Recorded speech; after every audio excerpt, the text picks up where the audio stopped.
Checking 1, 2, 3, 4, 5. All right, make sure everything's under control.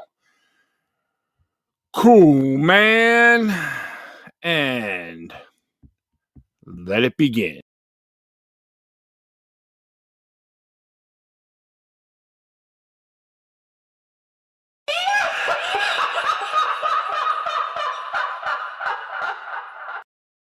Ten, 9, 8, 7, 6, 5, 4, 3, 2, 1.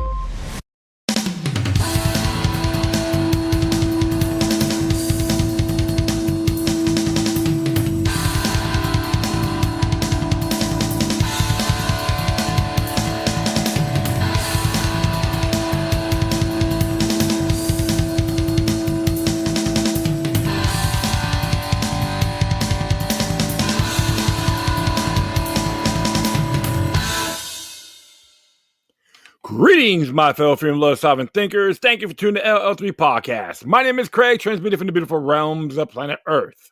Today's date is Friday, November 7th, 2025. This is episode 1915. Fed's Anti-4th motive via Technocracy. Before I proceed, you can find me on multiple social media sites and podcast channels. Just type in Looky Luck number 3, Looky Luck Roman number 3 with 3 eyes, or the Looky Luck Roman number 3 podcast. In addition, if you have any questions, comments, recommendations, all that good stuff, whatever you do, please use decorum. Hit me via email to ll3.podcast@proton.me if you're going to donate to PayPal.me or cash.app/Looky Luck number 3. Oh my goodness, ain't it an exciting time to be alive? Yes, and I know in the Big Apple, they elected their own Justin Trudeau, available in Cappuccino, which he will give everything for free and have the state think for you. And guaranteed, he made a great promise to the people over there that he will proudly breach his oath of office that will violate both U.S. and New York constitutions, including your Bill of Rights. He wants to discriminate. The Jim Crow mayor, Justin Trudeau himself, right? And many of us knows he's nothing more than a bend-over Bob to the global order, a facade that he wants to go on technocracy and wants to believe that everything can be handed to us. And Bernie Sanders, I don't know what to do, but I'm going to tell you how to do business, is on board on the entourage of oligarchies. When you have the 3 photos of them, it's like yippee, yeah, of AOC too, yippee, yappy, and yahooey. Remember, if you're in the 50s and 60s, you understand the Hanna-Barbera cartoon, right? Oh my goodness, these people, I just really dawns on me. And we all know for sure, if you're familiar with New York City, they're a big pro-government entity. Get the social service programs, public housing during the time of LaGuardia. And what you got here, the glam boy, Mama Dummy, all right? He will make Tammany Hall the innovator of open free market capitalism. And I'm being a little sarcastic, satire, of course. And I just can't stand when the opposition is saying socialism. I'm like, no, you guys say he's a communist, all right? He's nothing more than a Marxistonian hack that never paid his dues, a proud, arrogant animal farm operative. I was watching a video about how his platform is a reflection of the African National Congress in South Africa, or the FEE, okay? And even in that report, I've got the gentleman's name, unfortunately, but you can look it up. Is so amazing. You know what I'll do? I'll probably add that to my footnotes so you can really see it for yourselves. And his father had to be in exile under Idi Amin Dada, okay? So, yeah, when you got folks with both are tyrants, yeah, they hate each other like cats and dogs, right? And That's in Uganda, okay? So that's when he asked him his father escaped and went to America, all that good stuff. But it is very interesting indeed when I saw this video clip. And I will definitely add that to the footnotes so you can actually see it for yourself. It's good stuff, too. The guy does a good job on it. He has some good content. I don't have the name on top of his head, unfortunately, but I will share that with you in good faith. And what really is hilarious, everyone's going, yeah, the blue team, man, the blue team. All being delusional, faction slaves. I remember one person got offended because he made a post of Barack Obama, the forever president. And my comment was, a bend over Bob. Just another bend over Bob. You F dumbass, you effing dummy and all that. But you know what? I do my homework. Many of these people don't. They feel that hype. Yes, we can. And I digress. What else is new, right? Don't be a herd conformist or a faction slave. That's for the meek and the unmerited. Be the sentry, the sentinel, the guardian, the Paul Reveres. Remember, folks, without us, they are nothing. That's even to the folks in the Big Apple, and many they say there was a claim that 700,000 people fled already. They want to move to Florida, all that. You know what? To be very honest, you need to do a Battle of Athens, Tennessee moment. Because that glam boy, what are you going to do? Give his peasants crumbs? Come on. And here's another thing, too. The AFL-CIO warned about communism and fascism, how dangerous it is towards the local labor organizations. Labor organizations, to be exact. AFL-CIO Code of Ethical Practices. You should actually look for that, my friends. And all these people that claim to be pro-communist and they support pro-unions, you know what? That's delusional. Demented and zombified. And another thing, too, the people in New York, you have those Bill of Rights, including the common law, which you have an appendix to the state constitution of 1777. Look up Article 1, Section 14. Anything he's trying to do, which violates that, is abrogate it. And don't forget the Patriot Act resolution. Because this man has this pathetic ideology, which is nothing new under the sun. Leon Trotsky, Vladimir Lenin, Karl Marx, those don't matter. The man claims that he can talk real big, but I guarantee you one thing. He is designed to fail. And what's going to be his motive? There's a claim he wants to be running for governor. You know what? Give this guy the big middle finger as far as I'm concerned. And here's a lesson, too. Why the hell you have challengers like Andrew Cuomo, especially, that had his elderly people die on his watch during the scamdemic or COVID lockdown? That's the war against them, the people of New York, as a state as a whole, including the city, and they want to push him to fight with that Yahoo, their Justin Trudeau. Give me a break. It is downright unacceptable. These folks are delusional. It's nothing more than political theater. Of course, Priscilla, there's a claim too. He did criticize the dangers of foreign powers and influences about the Jews or the lobbyist groups are trying to run the United States of America, including New York City, which is true. And it's not being anti-Semite by any means. That's totally delusional. But we have the powers of dangers of foreign powers and influences on these United States. That's called global overreach, as far as I'm concerned. John Jay warned us about this in the Federalist Papers 2-5 and George Washington's Federal Address of 1796. All you folks out there like to know about history, you need to read those. And, everyone's talking about the whole Tucker Carlson, Nick Fuentes ordeal. You got all these neocons, butt lugs like Ted Cruz. Oh, yeah, they're supporting the Mandati. You know what, Ted?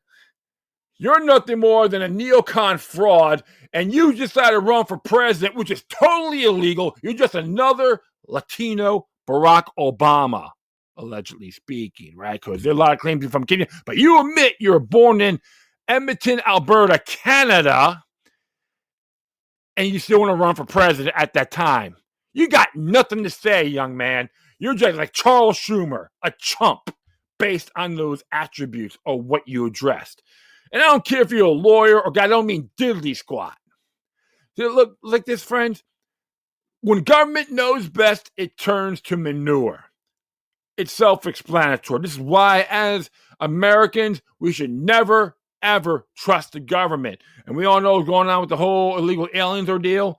The Club of Rome platform, which, you know, the dummy, okay, or mom and daddy, whatever we're going to call him, is in that category. A Club of Rome prop, a globalist butt boy. Bend over Bob to the New World Order, and I digress. Yes, so that comes down to it. Our rights are we have natural born rights, no privileges. And you got these goofballs believe they're smarter than everybody else. Being a faction slave is a cardinal sin. Being a sovereign thinker, see things more methodically, observe, question, that is our duties. Well, and I know, of course, the attorney, they had some nut job, attorney general that one. The attorney general that one, the Jay Jones, they claim he was a maniac and started threatening people and all that. And of course, they had some other crackpot governor that was endorsed by Bush-eyed Obama too. And, you know, they're going to try to find a way of violating your rights. Let me tell you something there in Virginia, the Old Dominion. You got your Bill of Rights, Commonwealth Bill of Rights, and the Virginia Resolution of 1798. Remember, it was for the whole, like, 4 of the Alien Seditions Act. 4, I think 3 or 4 acts, or 4 acts to be exact, except for the Aliens Enemies Act.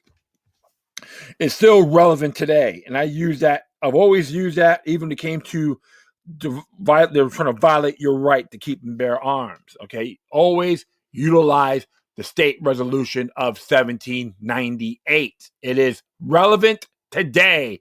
Execute it, and a lot of those municipalities and counties do have that Patriot Act resolution, which is applicable also. All right. Well, without further ado, I'm going to read a couple articles pertaining to this matter. They both came from the Free Thought Project. And the first one came in today. And by the way, happy birthday to G. Edward Griffin. He turned 34. Woo! November 7th, baby. To everyone else out there, have a very good birthday. You know, it's interesting, too, because the gentleman from Mudvayne and the guitar player from Kids, not Ace Frehley, but Scott Tyre, his birthday is today, and Steve DiGiorio. So, yeah, all the Scorpios are out there. Hey, man, salute ya. Well, I'm going to be reading here from the Free Thought Project. The both articles on here. This one is called ICE's Frightening Facial Recognition App is Scanning U.S. Citizens Without Their Consent. Absolutely. So let's see what they have to say about this. And who actually wrote this? Let's find out. This was written by, I'll get that later. An ICE officer may ignore evidence of American citizenship, including a birth certificate, if app says the person is an alien, said the ranking member of the House Homeland Security Committee, originally from Common Dreams. Immigration agents are using facial recognition software as definitive evidence to determine immigration status and is collecting data from U.S. citizens without their consent. In some cases, agents may detain U.S. citizens, including one who can provide their birth certificates. Papers, please, if the app says they are in the country illegally. These are few of the findings from a series of articles published this week by 404 Media, which has obtained documents and video evidence showing that Immigration and Customs Enforcement, ICE, and Customs and Border Protection, CBC agents are using a smartphone app in the field during immigration stops, scanning the faces of people on the street to verify their citizenship. Smartphones for dummies, like smart guns for stupid people, right? Continue on. The report found that agents frequently conduct stops that seem to have little justification beyond the color of someone's skin, then look up information on that person, including their identity and potentially their immigration status. Oh, hail the big brother. Woo! Yeah, 1984. Put your hands, arms together, and do the cross X above it.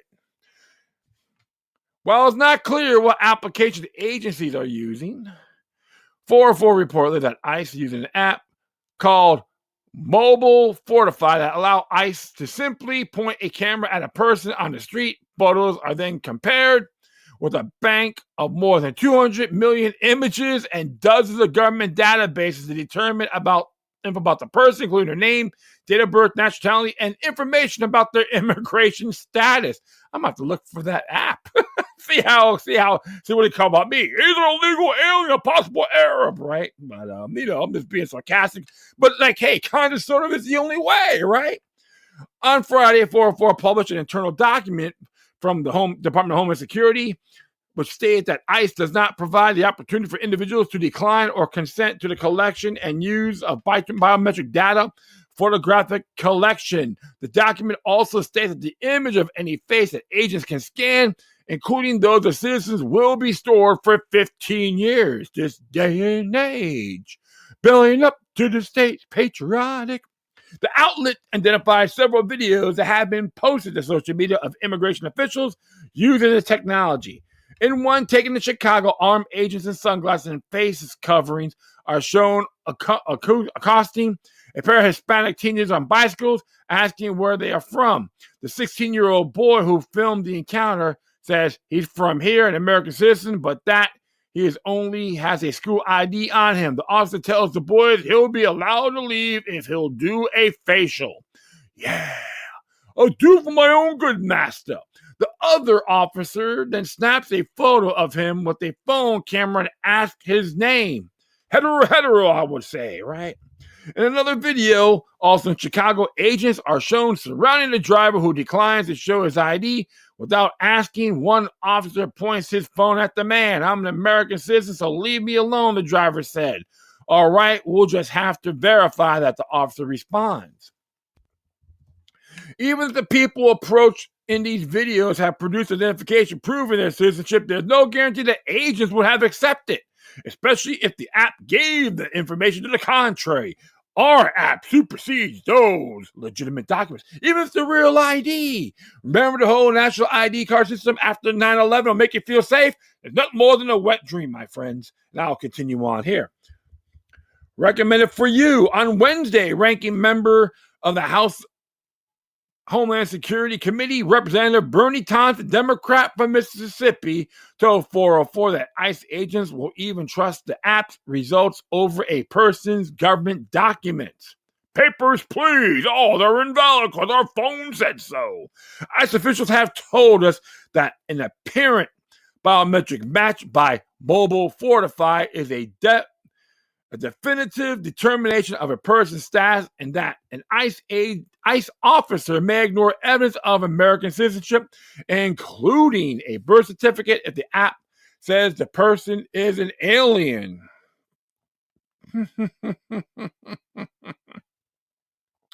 Oh my goodness, right?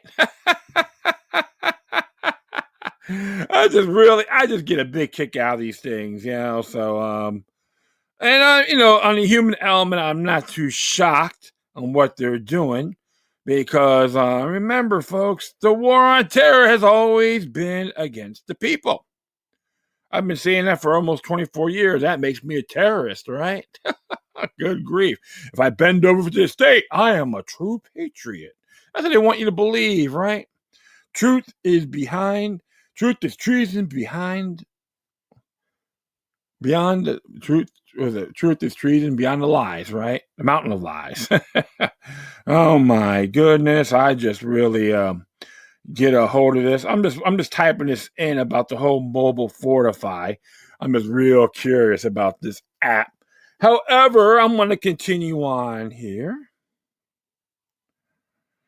This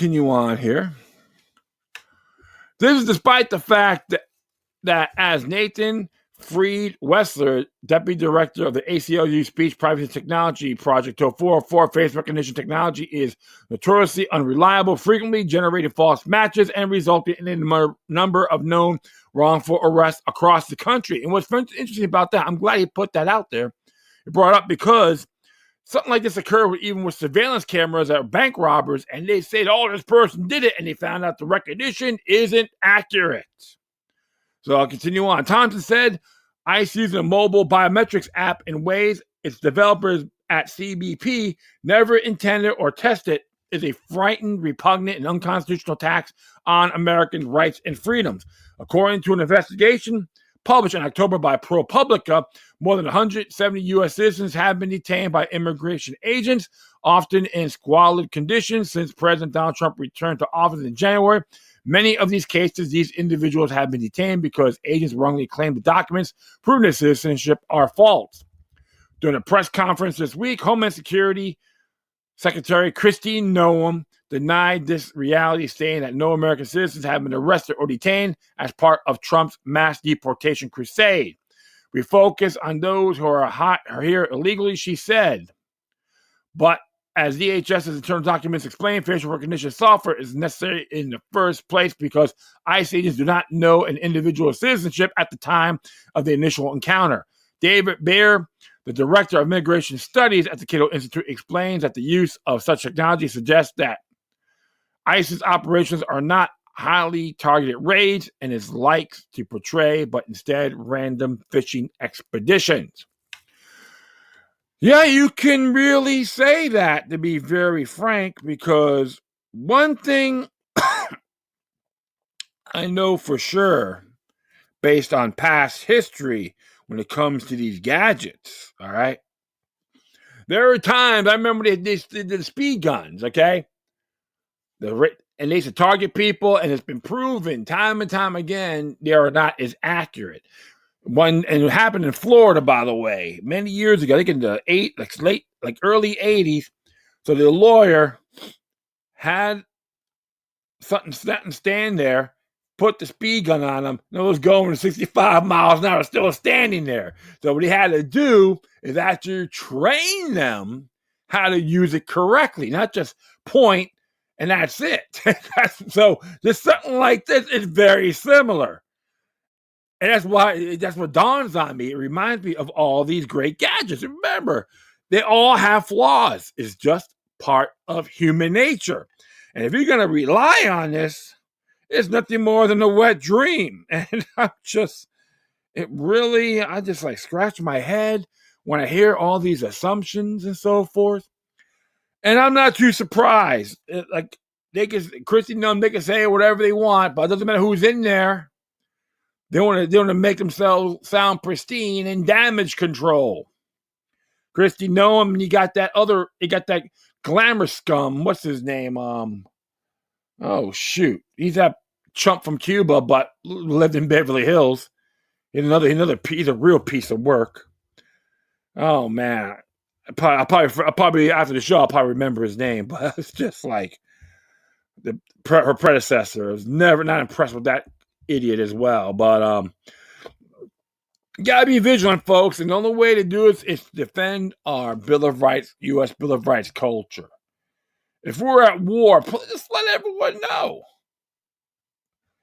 But the whole thing is, it's a big cloak and dagger extravaganza. You got a bunch of them who are just pawns, don't know what the hell they're doing. They're illegal immigration. Yeah, they're all trespass, but there's others are more opportunists. And they got caught hook, line, and sinker. And this is why I always tell people this: do it by the book. I don't want to hear any defense mechanized rhetoric. Doesn't matter if you're whiter than me with the same last name, okay? So it's not being racist or anything like that. It's all cliche and watered down garbage. But it is a lot more complex than what we know too. So this is what it says here on the article. DHS wants states to hand over driver's license data for citizenship checks. Woo! All right. And as it reads here, it's the latest step in an unprecedented initiative to pull confidential data that the Trump administration claims will help identify non-citizens on voter rolls and tighten immigration enforcement, as ProPublica says. The Department of Homeland Security says it intends to add state driver's license information to swiftly expand federal system envisioned as a one-stop shop for checking citizenship.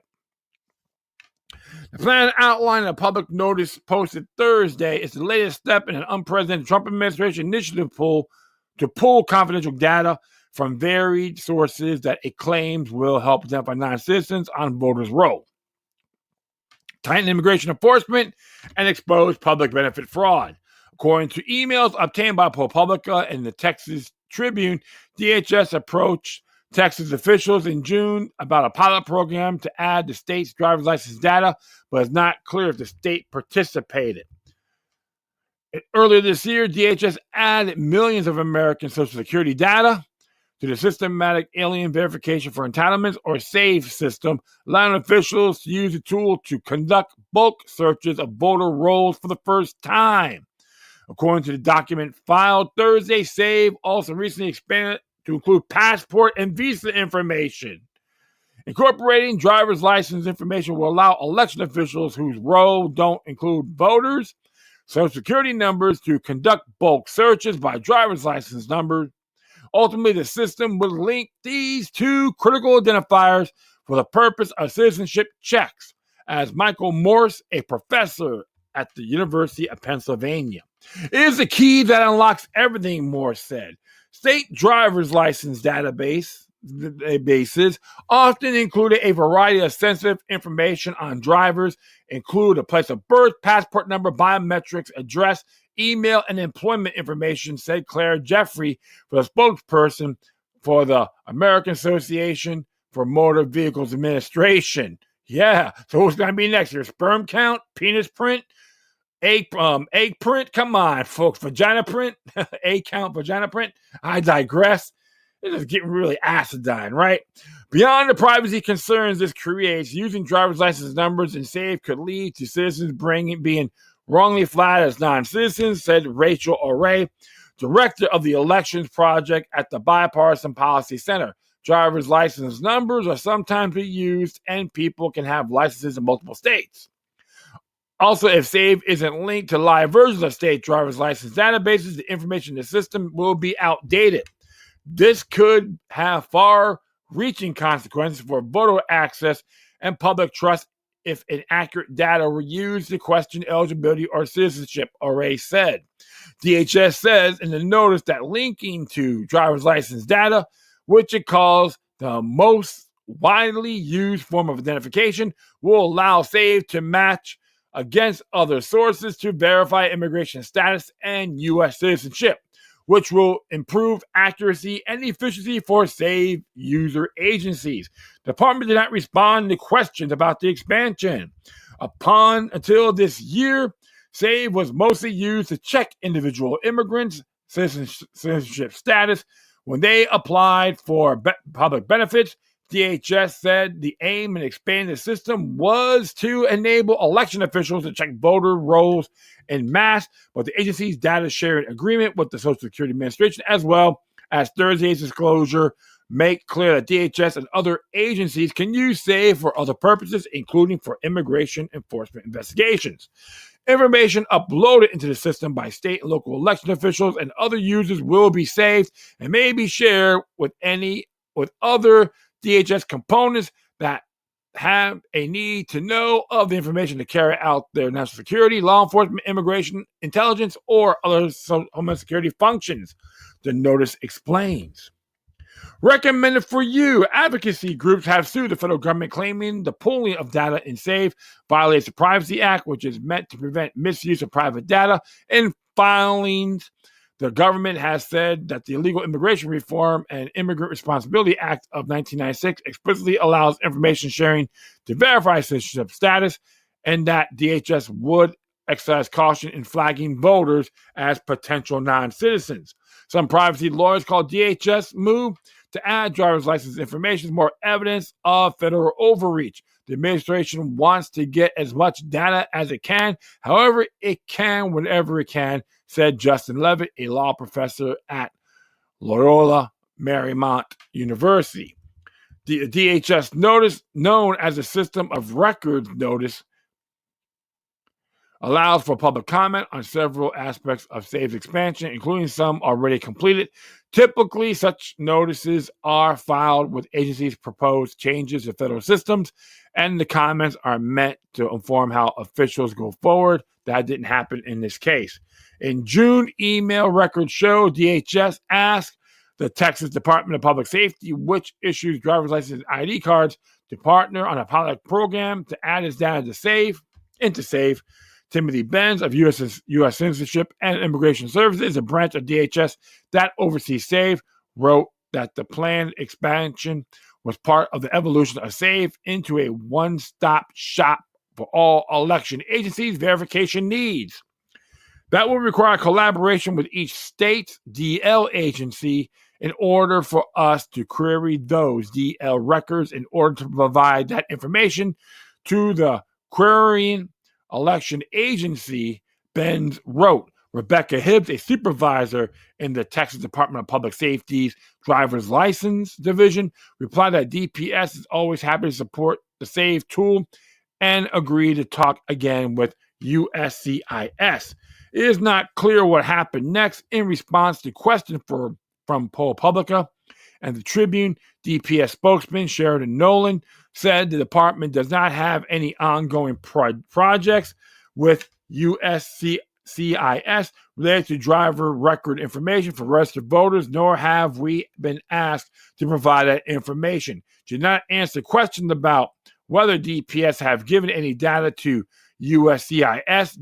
DHS did not respond to questions about whether the partnership moved forward. Texas Secretary of State Jane Nelson announced October 20th, that her office had run the state's entire road through SAVE. Alicia Pierce, Nelson's spokesperson, said the office did the check using full Social Security numbers, which routinely obtains from the Department of Public Safety to match registered voters. The results have shown that around 0.015% of Texas voters of 2,724 are potentially non-citizens. At least one Texas official is concerned that those initial SAVE results cannot be accurate in the court filing submitted Wednesday as part of the Privacy Act litigation. Travis County Voter Registration Director Christopher Davis wrote that state data shows about 25% of the voters that SAVE flagged as potential non-citizens in the county have provided proof of citizenship when registering to vote. I am concerned that the list Travis County received from the Secretary of State is flawed and worry about the potential for voters to be improperly canceled from the voters' rolls and possibly disenfranchised as a result, Davis filing says. Yep, so you got to always expect these angles, the pros and cons. I know I got a lot of trespassers out there, and, it's considered an invasion under Article 4, Section 4 of our U.S. Constitution, without a doubt. However, we have to always look at things in the bigger picture. With the habeas corpus, if they got suspended, it's got to be approved by legislation, all that good stuff. We don't know if that's been occurred, executive orders and all that. But here's the thing. This is what you get when you leave all your security eggs in the hands of the government. Big mistake. As Americans, we're not supposed to trust them, period.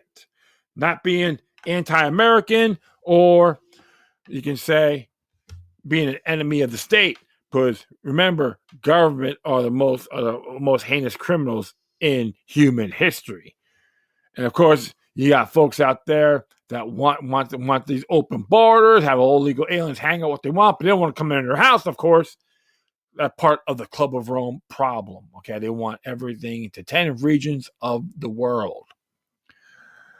But what can we say about that? Decentralize yourselves, my friends. It's going to be one crazy ride. Before I end this statement, I did make a comment on the passing of Dick Cheney, who died at 84 a few days ago. And I wrote on my Facebook page in the Epoch Times, another totalitarian globalist bit the dust. I have no animosity towards him, but rather his actions. That was me that made that statement. And I despise the man for what he done. That's how I look at it. Okay. And one more. Looks like the Mint Free Press is in a bind. Go to mintfreepress.com to donate, because it looks like what is it? A couple of sites, they locked their donation. I think GoFundMe was one of them. And even though it becomes itself left leaning, okay, some people may say that. However, they got good content. Whitney Webb does a good job, because we have to look at all sides of the matter. And I know they're very anti-surveillance, anti-police state, all that good stuff too. The whole thing is, when it comes to independent journalism, we need to support it the best we can, including yours truly. I try to do the same. The mainstream media sucks overall. It doesn't matter if it's left or right. To me, it's all garbage, because you hear all these bobbleheads speaking. It's comical. Imagine Mark Levin getting married to Rachel Maddow. What kind of children they would have, right? Or Sean Hannity hanging out with Ben Shapiro, or oh my goodness, all these other beakerzoids out there. Imagine him on The View. Let's think about that. It's comical. So birds of the same feathers flock together, right? Well, I'm just gonna be signing off right now. So that will be it. I thank everyone for listening. Plus, feel free to download and share us right in your social media networks. If you have any questions, comments, recommendations, all that good stuff, whatever you do, please use the quorum. Hit me via email to ll3.podcast@proton.me. If you want to donate, go to PayPal at me or cash.app/local3. I've been lackadaisical on Steam, so please bear with me. I do apologize. If you want to support the Free Thought Project, that'd be pretty damn cool. Independent journalism, and like I tell everyone, observe responsibly. Once again, thank you for your time. Plus, always remember that demoniac resistance is healthy for the soul and can liberate humanity. Till next time, take care of yourselves. Keep on spreading the love. And may your guardian spirits be with you.